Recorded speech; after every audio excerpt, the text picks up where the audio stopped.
Bem-vindas a mais um episódio de Santas dos Últimos Dias. Eu sou Bianca Beck Eu sou Elisa Luxim. e hoje nós vamos estudar os capítulos de Elamã 13 a 16, os últimos capítulos de Elamã. E nós temos uma convidada muito especial que vai se unir a nós essa semana, que é a Pauline Silvério de Sá, natural de Araranguá, uma cidade pequena no sul de Santa Catarina. Atualmente vive em Criciúma com seu esposo Guilherme de Sá e seus filhos Valentina, de 6 anos, Antônia, de 4 anos, e Vicente, que acaba de completar 1 ano de vida. Seus pais foram uma das primeiras famílias na cidade a aceitar o evangelho, quando os élderes estavam abrindo a área na região. Ela tinha 4 anos na época. Formada em artes visuais, licenciatura, deu uma pausa na profissão que amava para se dedicar a algo maior, sua missão materna. Pauline, muito bem-vinda. Nós estamos muito felizes de te ter aqui conosco. Obrigada, meninas. Muito obrigada mesmo pelo convite. Estou muito feliz de participar do podcast Santas dos Últimos Dias. Afinal, sou uma e acredito que essa iniciativa foi muito interessante, porque quando eu parei para pensar assim, nossa, mas estudar especificamente sobre a maternidade, como eu aplicar isso no dia a dia, né? Mudou a minha maneira de ver as escrituras. Então, estou bem feliz de estar aqui com vocês. Muito Bom, muito obrigada. obrigada por participar aqui com a gente. Sim. Então, esses capítulos são muito especiais. Eles são os últimos capítulos, né, do livro de Elamã, como eu mencionei antes. E é aqui que a gente vê Samuel, o Lamanita, que é um homem muito poderoso. E ao mesmo tempo que são capítulos interessantes e legais, é muito triste ver a decadência, eu diria, né, do povo nefita e aonde eles chegaram. E eu acho que isso traz muitas reflexões, assim, pra gente. Então, eu tô animada para nossa conversa hoje, para as coisas que a gente aprendeu ao estudar. Pauline, teve alguma coisa que te chamou a atenção, que tu gostaria de começar compartilhando? Nossa, tem várias. Por onde começar? É, né, não, é que quando a gente estuda, porque uma coisa é ler as escrituras, né? Outra coisa é tu estudar. Estudar, tu começa a ver cada versículo, começa a entender, e aí eu gosto de ter uma agendinha para ir anotando, assim, né? O que o meu estudo ali, as coisas. Então, eu anotei algumas coisas. Mas é engraçado que toda semana no Vem e Segue, sempre lembro para as meninas, né? Que o Vicente ainda não entende, da musiquinha, né? Do livro de Mórmon da primária, né? Aí essa semana seria ali no alto da muralha Samuel Lamani. Arrependimento prega a cidade nefita. E é interessante, né? Porque o Samuel, ele era um lamanita, né? E o lamanita, eu acho que a gente pode considerar como o converso da igreja, né? Porque os pais deles não seguiam o evangelho, os pais dos lamanitas. Mas eles foram ensinados pelos missionários da igreja, aceitaram, converteram o seu coração ao Senhor. E os nefitas, que eram, digamos assim, filhos daqueles que nasceram na igreja, né? Acabaram se perdendo, né, com o tempo, e então precisou que um lamanita se levantasse, como profeta para chamar eles ao arrependimento, né? Isso chama muito a minha atenção, né? Porque a gente tem que tomar cuidado, né? Para a gente não perder esse desejo de servir ao Senhor, deixar entrar no nosso coração as coisas do mundo e precisar que outra pessoa chame a gente ao arrependimento, né? Então, às vezes a gente tem que tomar um pouco de cuidado em relação a isso.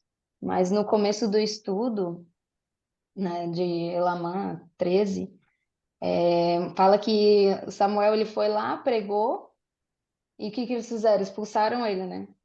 E aí ele, assim como muitos profetas, ah, não deu certo, vou sair dessa cidade.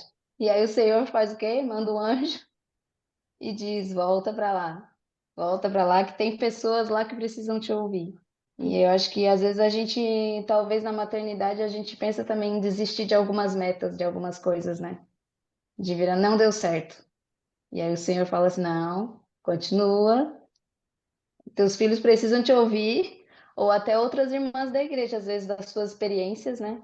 Para ajudar elas, né? Então, acho que como Samuel, a gente pode. Então, me ajuda, Senhor, né? Como ele falou, me ajuda, Senhor, e voltar lá, mesmo que a gente sofra pedrada. Eu pensei exatamente a mesma coisa, Pauline, enquanto tu estava falando. É, porque a gente vê isso acontecendo muitas vezes no livro de Mórmon. A gente viu isso com a Alma. Acabamos de ver isso com Nefe, filho de Elamã, nos capítulos anteriores, né? Tanto que ele estava lá na torre dele, orando ao Senhor, porque ele havia sido rejeitado, o povo não estava ouvindo, né? E tem vários outros exemplos. Então, assim, o que eu sinto é muito natural a gente não ter sucesso de primeira. E o Pai Celestial parece que faz parte de um, como quase que um desafio, assim, né?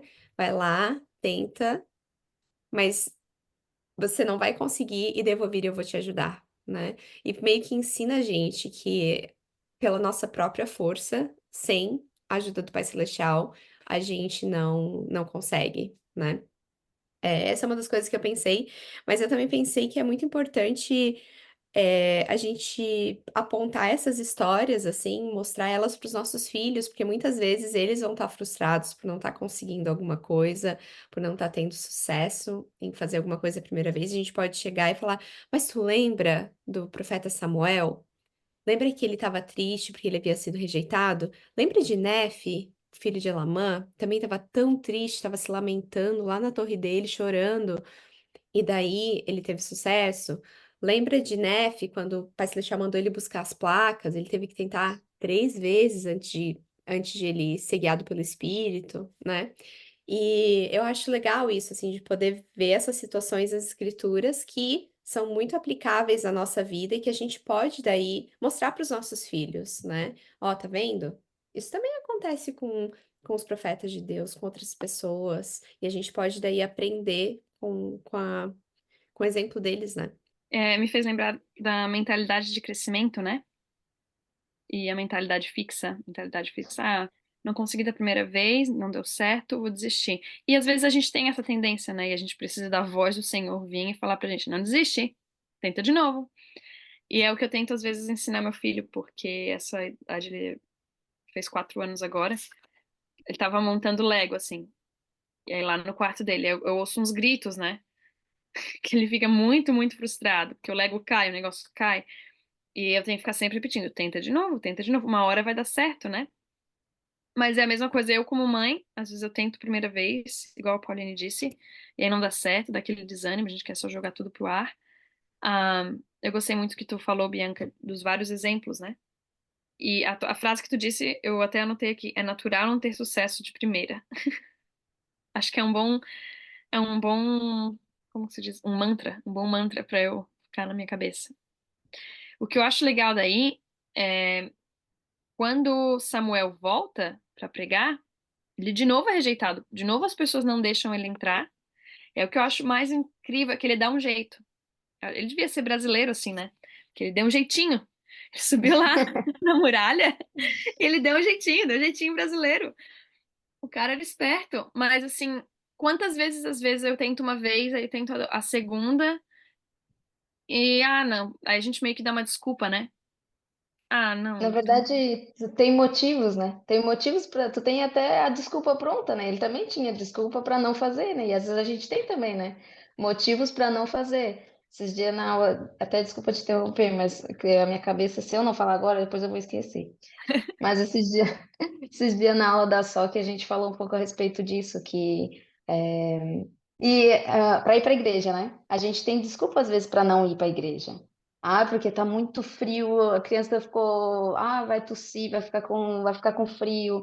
Ah, porque foi dormir tarde, porque a gente às vezes teve um compromisso. Ah, às vezes, eu estamos sem carro, aquele carro foi para oficina. Então a gente às vezes tem muitos motivos para não ir para a igreja. Mas a gente também tem motivos para ir, para fazer aquilo, né? O Senhor, ele diz que o caminho está preparado, né? Mas então a gente também tem motivos para ir. Não, eu quero que o meu filho ele levante no frio, faça chuva, faça sol, faça neve. Aí nos Estados Unidos tem neve, né? O que tiver, não importa, tem que ir para a igreja. Então a gente arranja motivos para fazer as coisas, assim como tem motivos para não fazer, né? E foi exatamente o que Samuel fez. Eu fiquei admirada, assim, isso na minha cabeça, que penso, quanta coisa que eu dou desculpa, né, pra não fazer. E eu pensei, puxa. eu posso ser muito mais persistente. E aí eu lembrei da história que a Bianca também falou, de Nefe e a escritura, né? Eu irei e cumprirei as ordens do Senhor, porque sei que o Senhor porque sei que o Senhor prepara um caminho Sempre pelo prepara. qual. Sempre dá, sempre, que o Não dá Senhor dá ordem ordem, dos filhos. nunca dá ordem aos filhos dos homens sem que sua, Tem antes preparar um caminho pela qual suas Pelo ordens. para qual que suas sua... ordens possam ser cumpridas. Ai, gente, Gente, deu... a escritura Nossa, que mais todo mundo sabe. que todo mundo sabe, deu branco nas três Essa aí mulheres, que nas vocês três sabem. mães. Essa aí que vocês sabem, vocês que estão ouvindo. Essa é a escritura aí mesmo. Essa mesmo. Mas como a gente, o nosso, ok, uma ajudou a outra, né? Foi um trabalho em conjunto, um time aqui. É, eu O acho que todo mundo Francine ajudou errado, na verdade. tem antes preparar um caminho pelo qual suas ordens possam ser cumpridas. Isso. Então Deus sempre prepara um caminho. Eu acho que muitas vezes a nossa mentalidade, né, quando as coisas não estão certas, é de pensar, existe uma maneira de acontecer. Se o Senhor me mandou fazer, se o Senhor me mandou ir para a igreja, porque existe uma maneira. Eu só tenho que encontrar qual que é essa maneira, né? Que foi o que o Samuel fez. Ele encontrou a maneira, ok, eu vou então subir lá na muralha. Se eles não deixam eu entrar, eu vou encontrar a maneira. E acho que é ter essa mentalidade. Mesma coisa com Nefe, né? É interessante que ele falou essa escritura antes de ele buscar as placas, e aí deu errado duas vezes, para daí dar certo a terceira. Então, ele sabia que ia dar certo. E eu acho que é a gente já ter essa pres... presumir que vai dar certo. Já. Eu sei que vai dar certo, eu não sei como. E agora que eu tô pensando nisso, eu tô pensando na minha vida agora. A minha situação com o meu marido, que tá buscando emprego. Gente, eu sei que vai dar certo. Agora, quando, como, aonde, eu não faço ideia. E eu tenho que me lembrar todos os dias, porque às vezes eu sou Samuel, às vezes eu não sou Samuel. Às vezes eu quero só desistir, ou às vezes eu entro em desespero, ou eu fico ansiosa demais, achando que não, que vai acabar o mundo. Mas que não. O Senhor mandou a gente fazer as coisas que a gente tá fazendo e vai dar certo. Não tem como não dar certo. Se o Senhor mandou, vai dar certo. Mesmo que não dê certo do jeito que a gente imagina, ainda assim vai estar dando certo. Se a gente estiver buscando ao Senhor, a gente sabe que o que é para ser vai ser, né? De acordo com a vontade de Deus, não com a nossa. O que é outra conversa, outra discussão. Eu queria compartilhar rapidinho um poema que eu e minha filha a gente memorizou ano passado, porque como ela tem uma deficiência nos braços, ela cresceu com uma cultura muito. As pessoas ao redor dela ah, faziam muito por ela. Não permitiam que ela fizesse as coisas por ela mesma. Então ela cresceu com uma mentalidade de, eu não consigo, é muito difícil. E quando ela chegou na nossa família, acho que foi um choque gigantesco para ela, porque para mim era, por que que tu não faz? Ah, porque eu não consigo? Ah, como assim tu não consegue? Quem disse que tu não consegue? Eu não consigo? Tu tentou? Não. Então, tu não sabe se tu consegue ou não, tu vai ter que tentar. Ó, é o seguinte, Mara, tu só vai poder pedir ajuda depois de tu tentar 3 vezes. Mas assim, tentar de verdade, hein? Vai ter que fazer muito esforço. Se tu não conseguir, aí tu pede ajuda. E daí, nessa época, a gente memorizou um poeminha do livro do William Bennett, que é o livro das virtudes. E é assim: eis aqui o bom conselho a se seguir. Tente mais uma vez. Se no início algo é difícil a conseguir, tente mais uma vez e verá sua coragem aparecer. Nunca trema, não há nada que temer. Persevere e verá que vai vencer. Tente mais uma vez.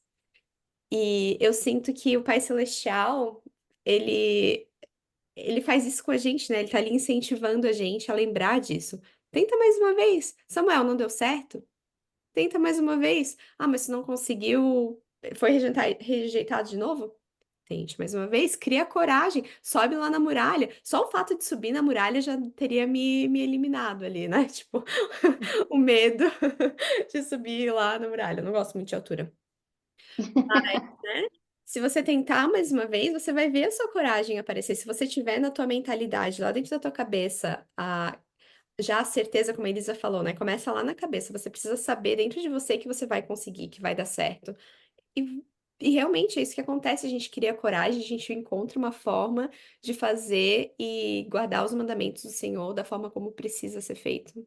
E, falando em Tente de novo, uma aplicação bem prática que eu aprendi vendo outros pais fazerem e eu tenho feito com o meu filho.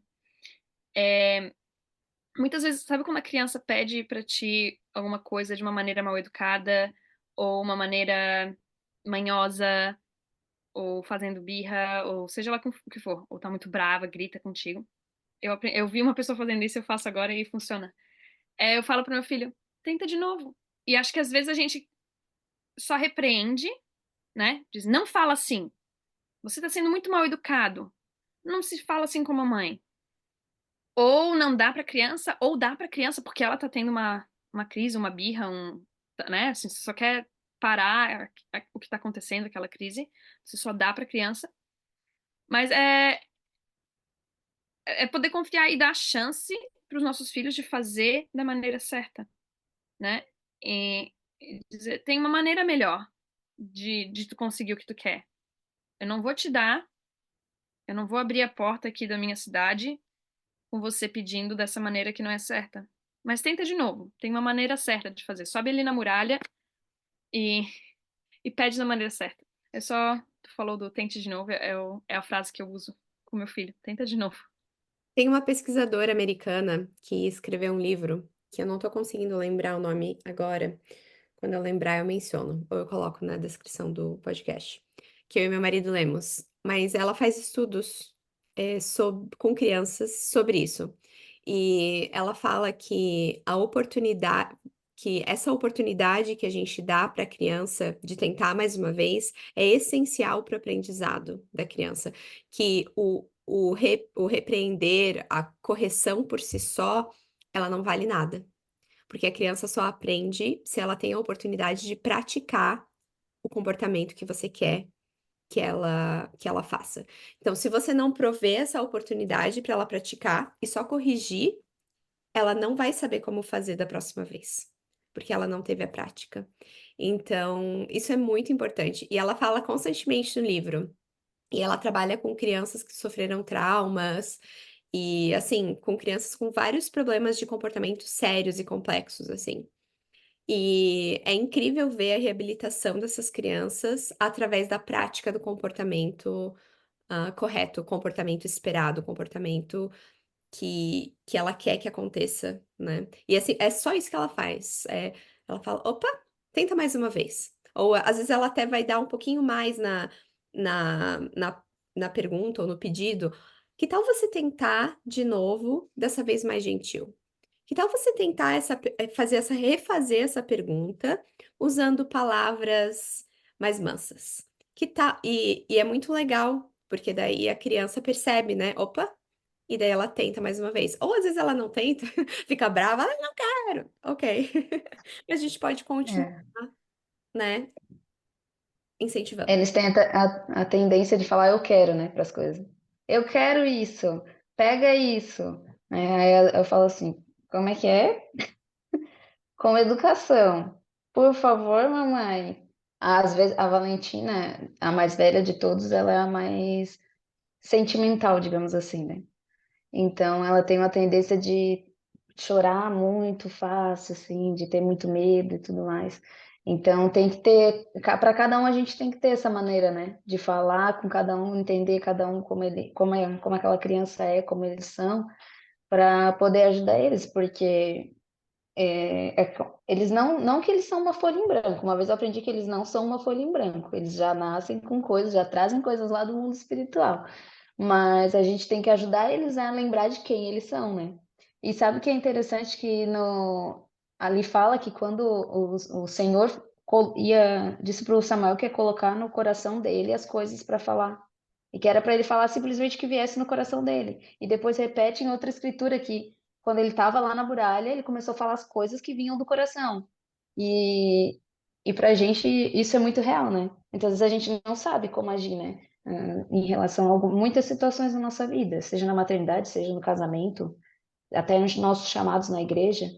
Mas o Senhor, ele, se a gente der a oportunidade para ele, né, abrir o nosso coração, ele coloca as palavras certas na nossa mente, né? E isso é muito real. E a gente que é membro da igreja, a gente tem que acreditar muito nisso, de que as coisas não são da nossa própria sabedoria, mas do Senhor, né? O Senhor sempre vai nos dar a sabedoria, não é do nosso. Ah, porque eu estudei sobre comportamento da criança, então eu sei como agir. Na verdade, se eu estudei foi porque o Senhor colocou na minha vida aquele curso, mostrou alguém, me deu uma dica. Então, quando a gente coloca o Senhor na nossa vida sempre em primeiro lugar, essas coisas elas acontecem como tem que ser, e não só da nossa própria sabedoria, mas do nosso coração, porque o Senhor colocou no nosso coração, né? Eu gostei disso porque o que tu falou me fez entender agora o que eu estava me perguntando um pouco, a questão que fala no. O Samuel tá falando sobre as riquezas, né? Ele logo em seguida começa a falar sobre. No 21 ele fala: Sois amaldiçoados por causa de vossas riquezas, e também são amaldiçoadas as vossas riquezas, porque nelas colocastes o coração. Só, eu gostei quando tu disse, por exemplo, eu sei sobre esse assunto, que eu estudei. E a gente esquece, ok, quem me deu a oportunidade de estudar? Quem que me deu esse material? Quem que proveu toda a circunstância para eu poder aprender, né? É tudo de Deus. E a mesma coisa que eles estão falando aqui. Eles colocaram o coração na própria riqueza e acho que depositar como se fosse eu conseguir essa riqueza, porque eu sou muito bom, porque eu sou muito inteligente, porque eu trabalhei muito, trabalhei duro. E enquanto não é ruim ter riquezas, né? E riquezas podem ser bens materiais, pode ser conhecimento, pode ser muitas coisas. Mas acho que esse é o perigo, essa é a parte difícil muitas vezes, quando a gente tem essas riquezas, de se conservar humilde, lembrar que quem deu, quem proveu tudo foi Deus, e que o propósito dessas riquezas também é de a gente contribuir para o reino dele, para continuar crescendo. Eu também anotei bem isso, assim, que não é errado a gente ter riqueza, sabe? Às vezes a gente quer dar o melhor para os nossos filhos, a gente quer comprar roupas boas, quer uma escola boa, quer professores bons, quer coisas materiais mesmo. Até a gente está com uma meta agora na nossa família de ter uma casa maior, né? Porque a família vai crescendo, e aí a gente quer coisas sempre, e são coisas materiais, né? Um carro melhor, e coisas. Não é errado a gente querer ter essas coisas, né? Acho que o errado tá, e que Samuel tá querendo alertar ali para eles é que é colocar essas coisas no seu coração e não ter espaço para o Senhor.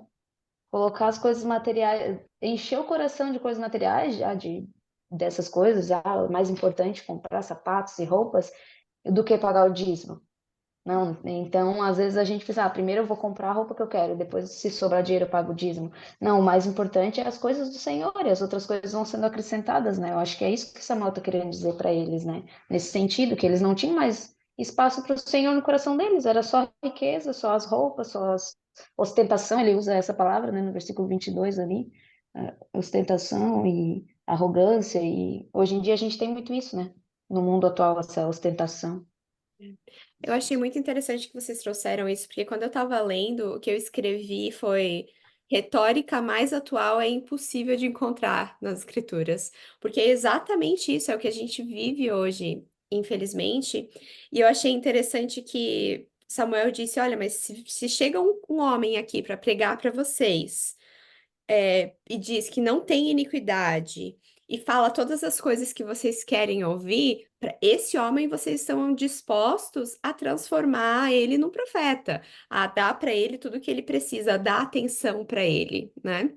Mas quando vem um homem, um servo de Deus, e fala coisas que são contrárias, ou seja, que vão fazer vocês saírem da zona de conforto, que não é agradável ao homem natural, aí vocês rejeitam, né?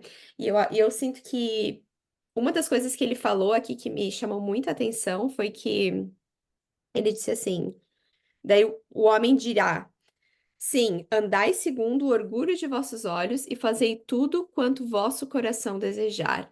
Que é exatamente o que a gente vive hoje em dia, pode tudo. Se o teu coração deseja, faz. Porque você precisa estar feliz. Você precisa estar satisfeito com você mesmo. E não importa qual é o desejo do teu coração. Não, você vai lá. e faz você se, como se fala, uma auto, isso, uma Auto- autossatisfação, uma autoindulgência exagerada, porque sim, tá ok você querer fazer coisas para você, cuidar de você, a gente precisa de momentos de cuidado pessoal, a gente precisa disso para poder ser uma boa mãe, para poder ser uma boa esposa, para poder ser uma boa pessoa em geral, né? A gente precisa desses momentos. Mas como a Pauline falou, eu acho que ela colocou perfeitamente. A partir do momento que essas coisas tomam todo o espaço no nosso coração e não sobra espaço para Deus, aí é que mora o perigo, né? E eu sinto que as coisas que Deus pede de nós, elas requerem esforço. Mas o homem natural é preguiçoso. Ele não gosta de fazer esforço, ele não gosta de fazer mudanças, ele gosta de ficar numa zona de conforto, né? Aquela é a mentalidade fixa, basicamente. E Deus não, ele quer mais da gente. Mas por quê? Porque ele conhece o nosso potencial, ele sabe que a gente pode mais, que a gente pode um dia se tornar como ele é, e é isso que ele quer pra gente, né? E a gente fica nessa batalha, né, entre o nosso homem natural e a nossa natureza divina, que sabe quem nós somos e sabe que a gente pode mais. Mas é muito difícil quando o mundo ao nosso redor inteiro está glorificando o homem natural e tornando ele o rei, né? Porque basicamente é isso, as pessoas colocam o homem natural lá no topo e você só faz aquilo que o homem natural quer. Seja pornografia, aí ó, tá aí o acesso livre à pornografia. Usa o quanto você quiser da pornografia, né? Então, é muito triste e muito atual, muito necessário, mas ao mesmo tempo é importante que a gente preste atenção nisso, né? Porque é difícil fazer mudanças, especialmente quando são coisas que você cresceu fazendo, sei lá, é, ouvindo funk. Ah, você cresceu num lugar que todo mundo ouvia funk, você ouve funk, e você sabe que existem músicas que são muito mais elevadas, tem músicas que seriam muito melhores para você estar ouvindo, mas vai ser difícil fazer essa mudança, mas é necessária, né? E se você fizer, você vai perceber a diferença. Talvez seja um programa de televisão que, sei lá, tem palavrão, mas que você gosta tanto, né? Ah, e eu sinto assim que se a gente buscar a Deus, pedir ajuda dele para fazer essas mudanças, ele vai nos ajudar não só a ter a força para fazer essas mudanças, mas substituir esse tipo de coisa. Ele vai te ajudar a encontrar um programa de televisão que seja mais elevado. Ele vai te ajudar a encontrar um tipo de música que você vai gostar também, mas que não vai fazer mal para o teu espírito, que não vai te afastar de Deus. Não, eu tava pensando, a Bianca tava falando, e eu tava pensando, né? Eu tava lembrando que no estudo do Vem Segue-me dessa semana tem alguns dos discursos sugeridos, é o discurso do presidente Nelson, que é da sessão do sacerdócio. Ele falou um pouco melhores a cada dia. Ele fala bastante a respeito disso, desse arrependimento, dessa autoavaliação, né? De ver o que precisa mudar. E ele fala que se arrepender, né, que é o que Samuel está nos pedindo para fazer, né, trazendo para nossa vida, se arrepender é mudar, ele falou, mudar tudo, até a maneira como a gente respira, o presidente Nelson falou nesse discurso.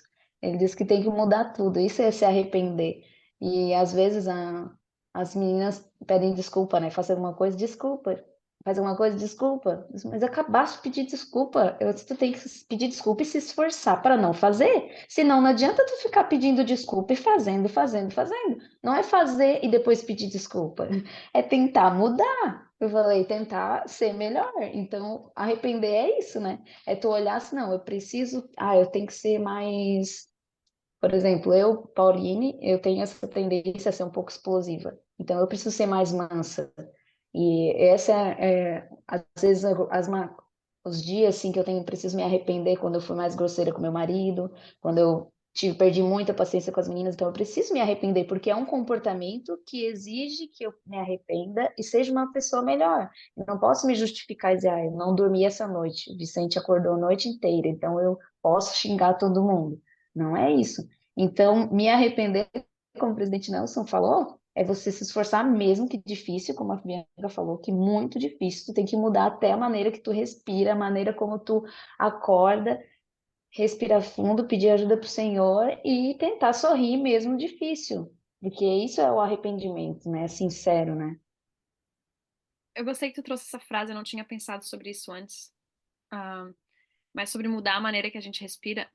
Existem muitos estudos falando sobre como respirar fundo, ou existem tipos diferentes, né, de maneiras técnicas de respiração que ajudam a gente a se manter mais calmo, ajudam com ansiedade, ajudam com depressão, ajudam com quando a gente tá com raiva, quando a gente tá bravo.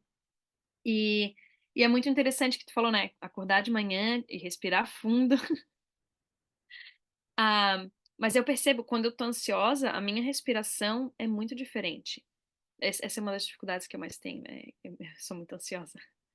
E quando eu tô ansiosa, eu tô assim nessa respiração desregulada aí, disparada assim.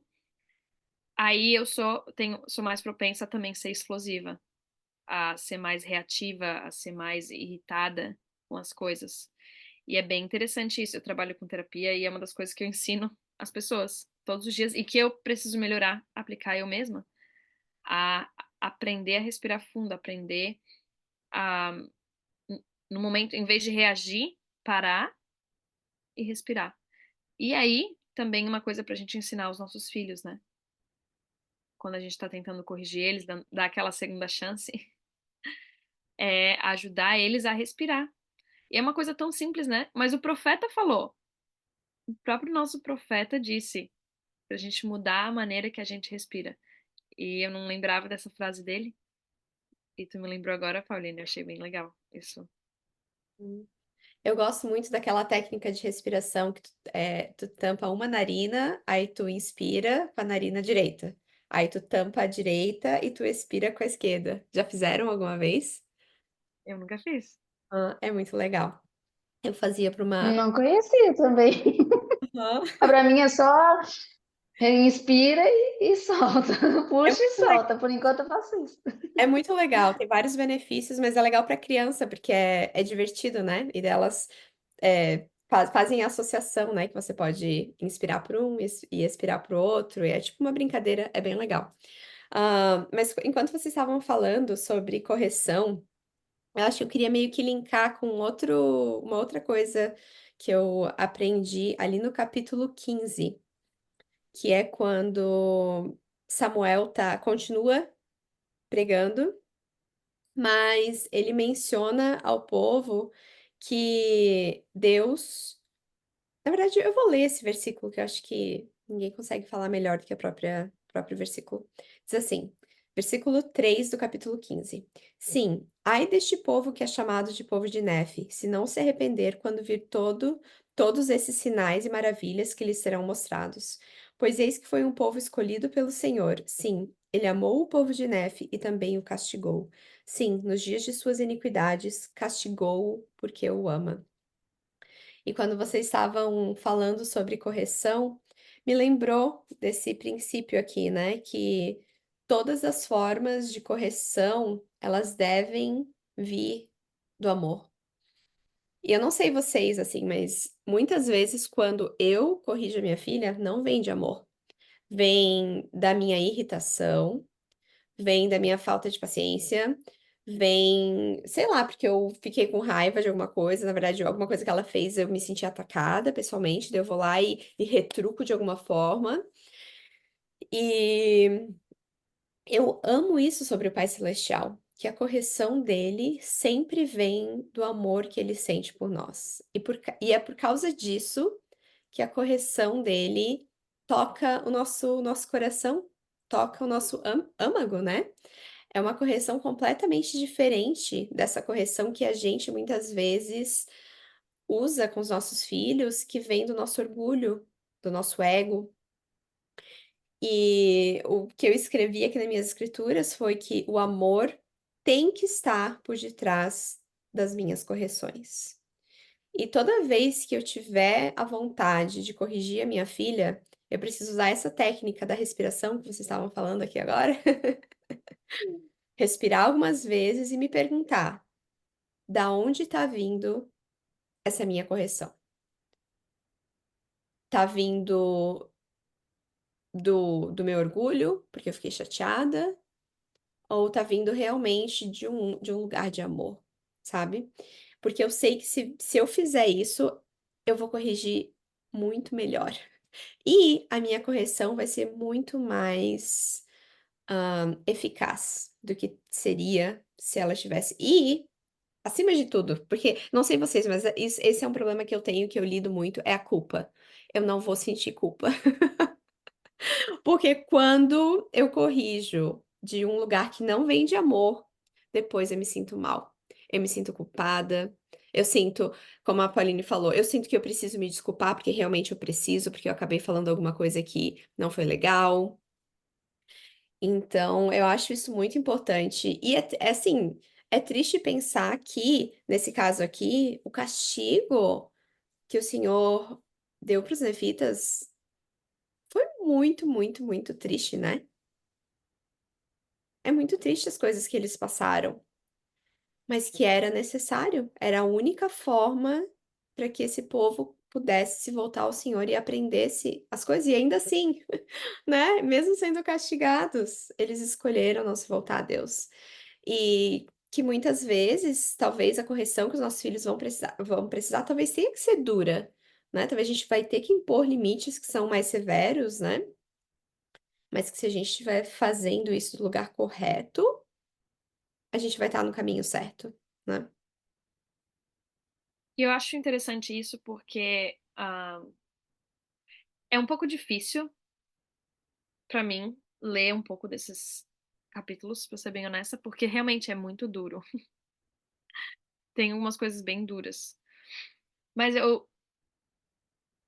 sinto que a nossa geração agora, com muitas das filosofias e tudo mais por trás da parentalidade, acaba sendo mansa demais. Tudo tá bem, não. Tipo, o filho se torna o rei, né? E, você não pode dar castigo, você não pode isso, não pode aquilo, como pai, como mãe, praticamente o filho se governa. Mas é necessário, e Deus mostra o exemplo, né? É necessário haver castigos, existem momentos em que é necessário, e que é a maneira correta de agir e de lidar com a situação. E é por isso que é tão importante a gente, como mãe, tá próxima ao espírito, e como a Bianca falou, fazer vindo de um lugar de amor, e não de raiva, claro, mas de saber impor os limites, dizer, sim, é um castigo. Na minha casa tem castigo. Ou a gente gosta de chamar, né, de consequência, né? Na minha casa existem consequências. Talvez uma maneira mais, mais dócil, mansa de expressar. Mas sim, você fez isso de errado, agora a consequência é que você não vai poder desfrutar dessa benção, né? Não vai poder ir nesse passeio, não vai poder comer esse doce, não vai poder. Não vou ler uma história pra você hoje, porque você, sei lá, levou mais tempo fazendo sei lá do quê. Ou você bateu no seu irmão, você não vai poder brincar agora. Então, acho muito legal isso, que tá nas escrituras, que o Senhor castigou porque amava eles. E quando a gente ama os nossos filhos, a gente precisa colocar limites também, a gente precisa colocar regras e eles precisam ter consequências para as ações que não são apropriadas deles. Eu acho que o princípio aí é que a correção é divina, né? Ela vem de Deus e a gente, se a gente está buscando ser como Ele é, a gente tem que, de certa maneira, como vocês falaram, aplicar na nossa vida. Tem um curso da igreja que é aquele Fortalecer a Família, acho que é Fortalecer a Família, e eu e o Guilherme, a gente fez esse curso há alguns anos, e aí ano passado a gente estava, eu estava grávida do Vicente, e a gente estava novamente com dificuldades, assim, com as meninas, e apesar delas serem novas, a gente estava com alguma dificuldade de lidar com essas birras e toda essa situação. Aí a gente foi um dia no templo, eu falei, Guilherme, vamos comprar aquele cursinho, porque quando a gente fez foi online, né? Não tinha o manual físico. Vamos comprar o manual físico, porque eu sinto que vai nos ajudar a ler de novo tudo que está lá. E lá fala a respeito disso, que tem 3 tipos de educação. Tem a educação permissiva, tem a educação autoritária e tem a educação firme.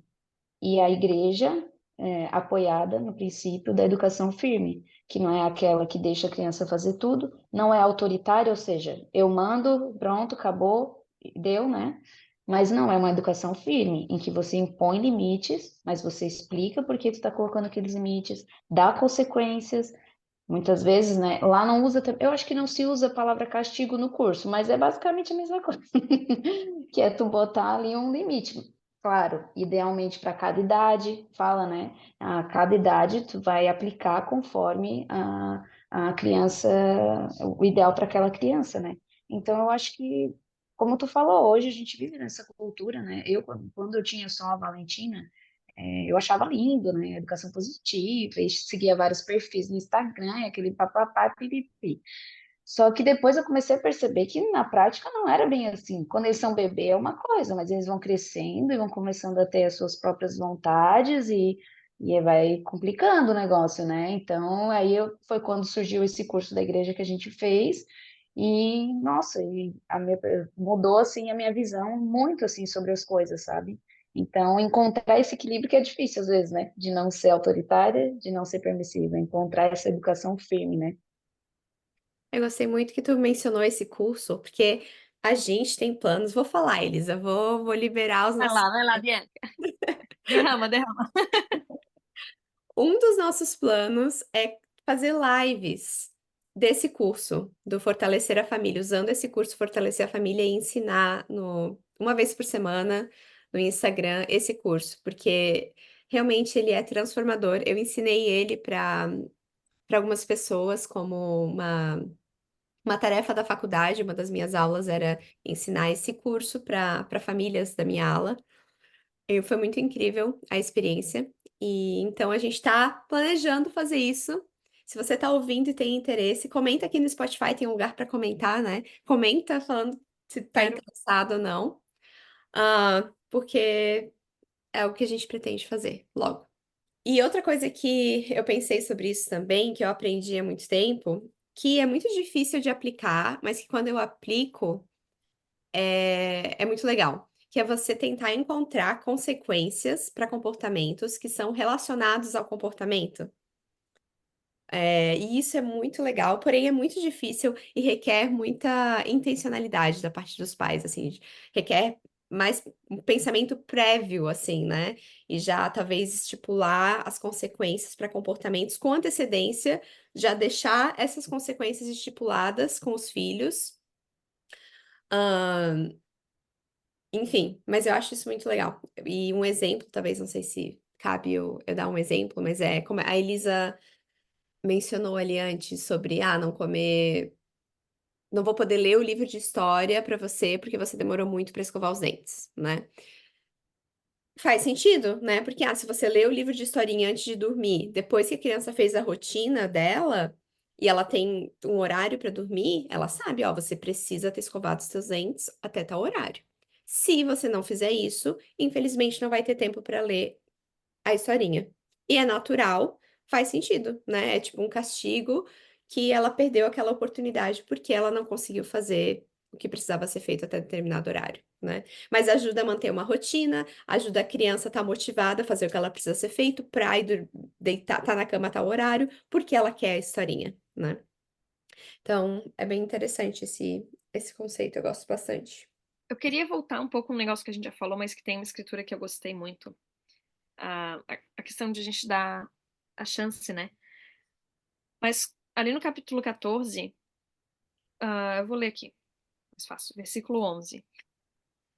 Ele fala: E ouvireis minhas palavras, porque por este motivo subi as muralhas dessa cidade, para que pudesseis ouvir e conhecer os julgamentos de Deus que vos esperam em virtude das vossas iniquidades, e também a fim de que vos inteireis das condições do arrependimento.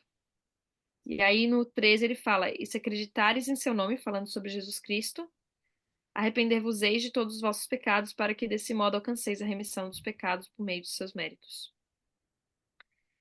Ah, falando de dar a segunda chance, mas de apontar também para quem que nos dá essa segunda chance, né? Com os nossos filhos, corrigir eles, dizer você está errado, você fez essa coisa errada, não deve ser feito. A gente vai ter uma segunda chance E quem nos dá a segunda chance é Jesus Cristo.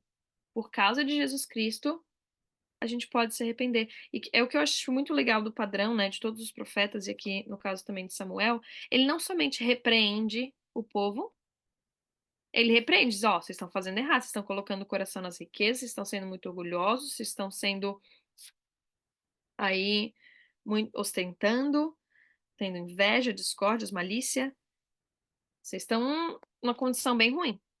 E se vocês continuarem, essas são as consequências. Mas existe uma segunda chance, existe um arrependimento, existe uma maneira de mudar. Né? Eu não tô aqui só para condenar vocês, eu acho que essa é a palavra que eu estava procurando, né? A gente não precisa condenar os nossos filhos ou os nossos amigos, né? Digamos que tem um amigo ali que não tá. Ou às vezes o próprio marido, né? A gente às vezes precisa corrigir o marido. Ah, ou seja lá quem for, talvez um chamado. A gente não precisa condenar as pessoas, a gente precisa ensinar o princípio, corrigir. E aí a parte maior de todas que vem do amor e vem do conhecimento do evangelho, que é, ei, mas tem uma saída. A gente pode tentar de novo. E é tudo por causa de Jesus Cristo. E aí quando a gente aponta eles para Jesus Cristo e para nós mesmos, né, quando a gente sente aquele puxão de orelha assim, pode dar aquele desânimo de desistir, lembra, não, existe Jesus Cristo e é por causa dele que eu posso ter uma segunda chance. Porque no momento a gente está com os nossos filhos, né? Mas uma hora a gente não vai estar. E aí vem a história de vários outros profetas nas escrituras que lembraram do que os pais deles tinham ensinado no momento que eles estavam em desespero.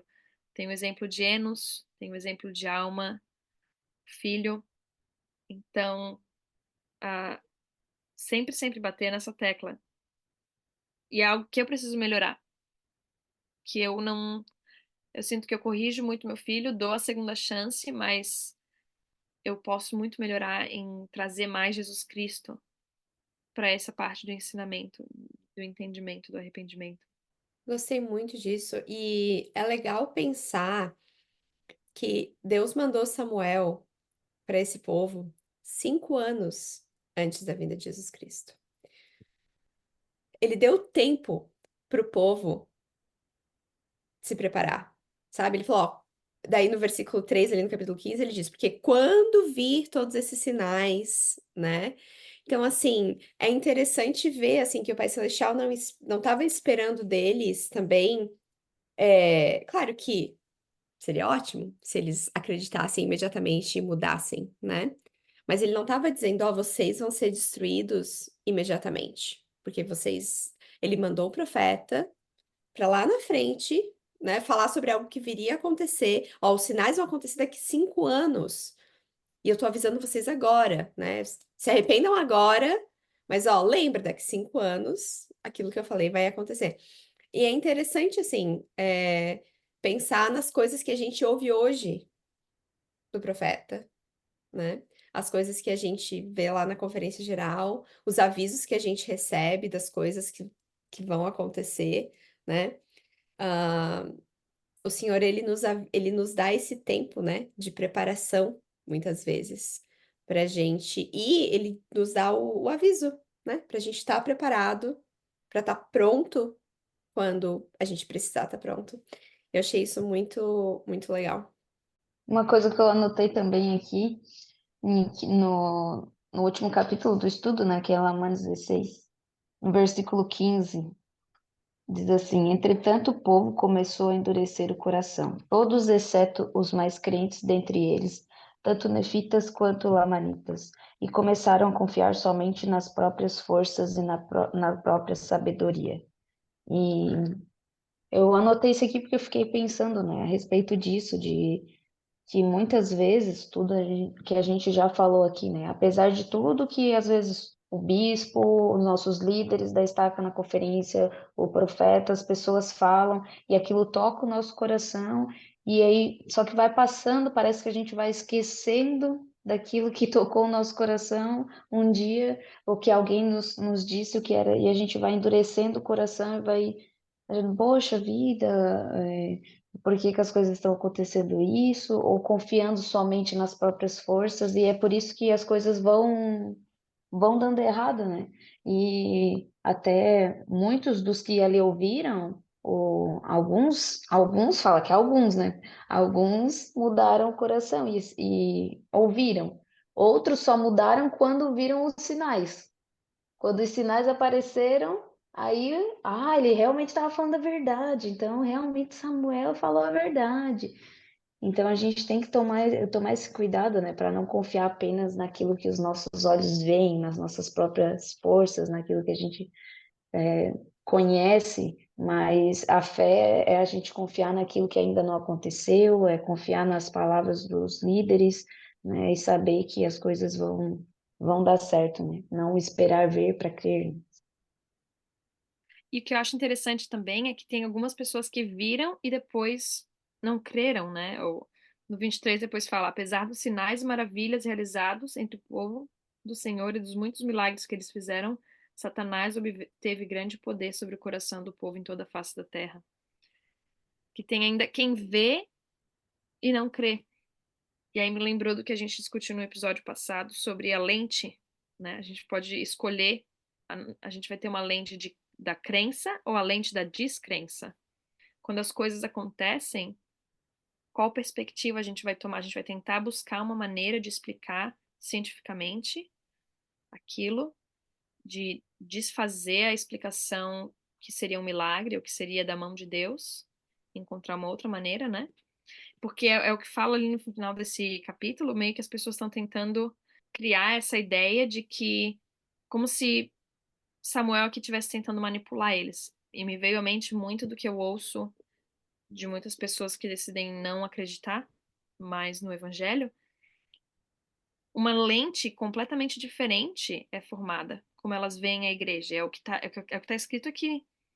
Fala no 21. E eles, pela astúcia e pelas misteriosas artimanhas do maligno, realizarão algum grande mistério que não podemos compreender, que nos manterá como servos de suas palavras e também como seus servos, porque dependemos deles para ensinar-nos a palavra. E assim nos manterão na ignorância todos os anos de nossa vida, se a eles nos submetermos. Então, como se as pessoas vissem o profeta ou os líderes da igreja como manipuladores, né? E é como eles estavam vendo Samuel. Olha, Samuel tá falando tudo isso, ele vai dar um jeito de não ter dia e não ter noite, né? Como se ele tivesse, sim, superpoderes. Que é num lugar Porque, distante, a gente não tem como saber se isso vai acontecer. exato. Então eles tinham a lente da descrença. Não importa o que acontecer, não importa o sinal que se mostrar, a gente já decidiu que a gente não vai acreditar. Que existe uma explicação científica, ou que existe uma explicação misteriosa, mas que não é Deus. O próprio sinal de quando ele começou a pregar e as flechas e pedras não estavam atingindo ele. Aquilo ali era um sinal claro de que o Senhor estava com ele e alguns estavam dizendo, tem um espírito maligno, ele está possuído. Eles estavam querendo justificar que as flechas e as pedradas ali, as pedras não estavam atingindo por uma explicação que não era o Senhor, mas que era outra coisa que estava agindo em prol disso, né? Então, realmente, muitas vezes o sinal está na nossa cara e a gente não quer ver, né? Me lembra aquela escritura em Josué 24, 24:15, eu acho. Eu não vou tentar recitar ela de memória, porque eu não vou acertar. Eu vou abrir ela aqui para eu ler, tá? Deixa eu pausar aqui enquanto eu procuro ela rapidinho. Josué 24:15. Porém, se vos parece mal aos vossos olhos servir ao Senhor, escolhei hoje a quem sirvais. E eu só vou ler até aí, porque acho que é a parte mais importante dessa escritura. A gente precisa tomar a decisão agora, nesse instante, enquanto a gente está aqui, ó, conversando, né? Tomar essa decisão firme e ser inamovível nessa decisão de que a gente vai servir ao Senhor, de que a gente vai acreditar que o que sai da boca do profeta é a verdade e as coisas que foram escritas aqui que aconteceriam, a gente viu que aconteceram, e as coisas que estão escritas para os nossos dias vão acontecer. E se a gente tomar essa decisão, a gente coloca a lente que a Elisa falou, né? A lente da crença. E daí a gente consegue ver os milagres, a gente consegue fazer conectar as coisas quando elas acontecem, né? Eu lembro muito nitidamente, alguns anos atrás, quando a igreja tomou a decisão aqui nos Estados Unidos de parar com. Eles tinham um programa que ajudava casais, membros da igreja, a adotarem crianças. Era uma agência de serviço social que fazia o encontro de crianças aptas à adoção com casais que queriam adotar. E muitos anos atrás, a igreja fez um pronunciamento de que eles iriam parar com esse serviço. E foi um choque, assim, porque muitas pessoas queriam usar aquele serviço, era um serviço que ajudou muitos casais a encontrarem filhos. E daí teve um líder da igreja que se pronunciou que eles haviam sentido que precisava ser fechado, que eles não sabiam o porquê exatamente. Passaram-se menos de 2 anos, e daí os Estados Unidos passou uma legislação que obrigava instituições como aquela a aceitarem casais ah, do mesmo sexo para adoção, que na igreja, na instituição da igreja, não era possível, né? Era só casais heterossexuais. Não tô falando nada a favor ou contra, não importa. Mas que dentro da igreja a gente acredita no casamento entre um homem e uma mulher e que isso, a igreja não poderia daí estar promovendo, né, essa situação. Então, foi interessante ver que a igreja tomou aquela decisão. Logo depois, algo acontece, que se percebe que foi necessário realmente que aquela agência da igreja fosse fechada, né? Mas, se eu tivesse a lente da descrença, eu iria olhar para essa situação, não veria conexão nenhuma, né?